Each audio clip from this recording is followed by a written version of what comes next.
सुखा पंत पाळी लेखा. म्हणून म्हणतात ना, जिथं भगवंत आहे तिथं आनंद आहे, सुख आहे. आणि जिथं भगवंत नाही तिथे कटकट नाही, दुःखाचा डोंगर कोसळल्यासारखा.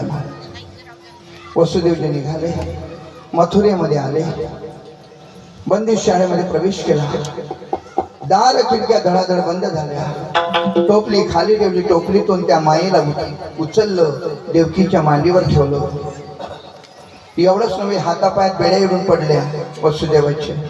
तेवढ्यात त्या मायेनं रडायला सुरुवात केली. पायरेकरी जागी झाले. कंसाला जाऊन सांगितलं. कंस धावत धावत देवकीला म्हणाला, देवकी कुठे आहे तो माझा शत्रू? देवकी म्हणाली, दादा हा मुलगा नाही रे, मुलगी आहे. कंस म्हणतो, तो मुलगा असो की मुलगी असो तो माझा शत्रू आहे. त्यानं कोणताच विचार केला नाही. देवकीच्या मांडीवर त्या मुलीला धरलं. तिचे दोन पाय धरले महाराज. कारण ती कोण होती? कोण होती? जोराने बोला. माया. आणि माया कोणाच्या हाती लागते काय? माया नावाची मुलगी नाही, माया नावाची बाई नाही, ही लागली हाती. परंतु ती माया आदी शक्ती कोणाच्या हाती लागत नाही. आणि मायेचा मृत्यू होत, आणि माया ही मनुष्याला रडायला लावते. ओ तुम्ही आम्ही जे रडतो संसारामध्ये, कशामुळे रडतो सांगा बरं? मायेमुळे. पर ते जाऊ द्या. आता हजारो संख्येने या ठिकाणी तुम्ही बसलेले आहात, कीर्तन ऐकत आहात.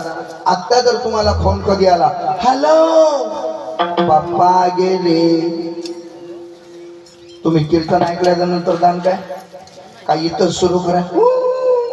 कारण ही माया आहे महाराज. त्याचप्रमाणे तिला सीमेवर आपटणार कोण? कंस. आता तो निष्ठुर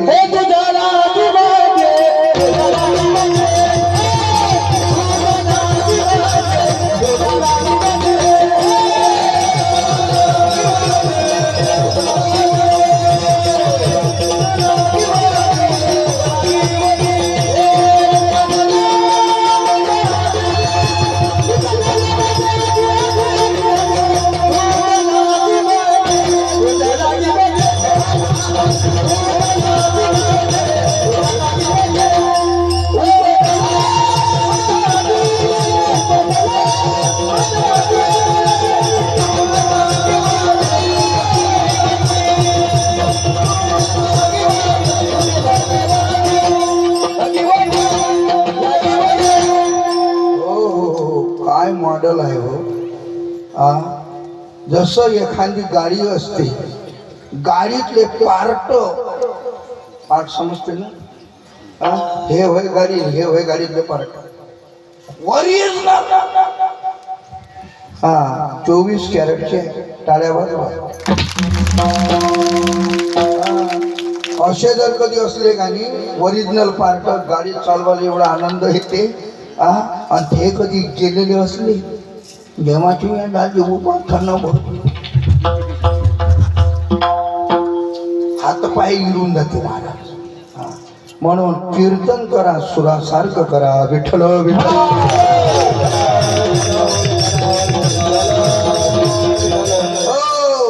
तुझं लागी वदी उपजला माझे. कंसाने जेव्हा ऐकलं की माझा शत्रू जन्माला आलेला आहे, कंसाला चिंता लागली महाराज. चिंता आणि चिंता फक्त अनुस्वाराचा फरक आहे. चिंता ही मनुष्याला जिवंतपणी धाडते आणि चिंता मेले. म्हणून कबीर महाराजांचा एक सुंदर असा दोहा आहे महाराज. चिंता से चतुराई गटे, चिंता से चतुराई गटे, दुख से गटे शरीर, पाप से घटे लक्ष्मी, चिंता से चतुराई घटे, दुख से घटे शरीर, पाप से घटे लक्ष्मी, कह गए दास कबीर. म्हणून मनुष्याला चिंता नसली पाहिजे. गीता एवढी मोठी गीता, 700 श्लोकांची गीता, तिचा अर्थ बघा. व्यर्थ क्यों चिंता करते हो? तर चिंता करणारा तो बसला, कशाला आपला काळजी करायची महाराज. त्या कंसाला चिंता लागली. कंसाने सभा भरवली. प्रथम पुतनेला पाठवलं, पुतनेला ठार मारलं महाराज. त्यानंतर मामळ भट्टाला पाठवलं, त्याची फजिती केली. कारण पुतना म्हणजे वासना, वासना मारली. मामळ भट म्हणजे मन, मनाला मारावं लागत नाही. मनाला मारावं लागत नाही, मनाची फजिती करावं लागतो. त्याचप्रमाणे भगवंतानी मनाची फजिती केली. जानवे तुटले, पंचांग फाटले, धोतर गळाले, है ना. मनाची फजिती करायची आणि मनाच्या मागे कधी जायचं नाही. मनोमार्गे गेला तो तेथेची बोला, तो तेथेची तरी बरं झालं. एका ठिकाणी असंच झालं, हे प्रमाण दिलं. मनोमार्गे गेला तो तेथेची, गायन करणारे मनाला मुतला. मी पाहिलं त्याच्याकडे, कसं पाहिलं बरं, काय झालं मला, अरे म्हटलं बरोबर आहे, तू तोत्रा आहे वाटते. मनामार्गे कधी जायचं, मनाच्या मागे कधी जायचं नाही. असं करता करता कृष्ण 5 वर्षाचे झाले आणि कृष्णाने सवंगडी गोळा करायला सुरुवात केली. कृष्णाचे सवंगडी बघा, पेंड्यावरच बाकड्या बोबड्या श्रीदामा वगैरे यांना हाक मारली. याल तरी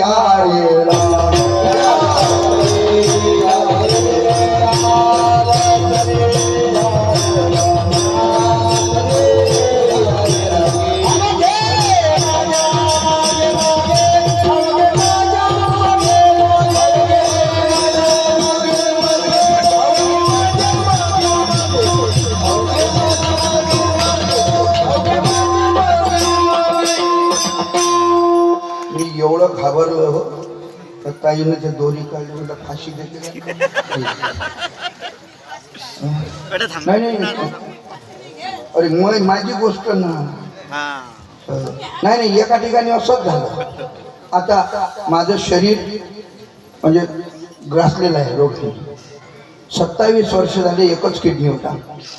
27 वर्ष झाले, म्हणून मी साधू झालो. त्याच्यानंतर किडनी स्टोनचे ऑपरेशन झाले आणि 3 अटॅक येऊन गेले. माझं हृदय ओपन वायरिंग जोडली असते का नाही, तसं फक्त प्लास्टिक झालेली आहे. जवळजवळ 6 ब्लॉकेज आहे आणि मोठे मोठे. आता कीर्तनामध्ये कधी कधी माझा गळा सुचते. मी फक्त एका ठिकाणी असंच केलो, म्हणजे बापानी एक पोरगा जो धावत निघाला,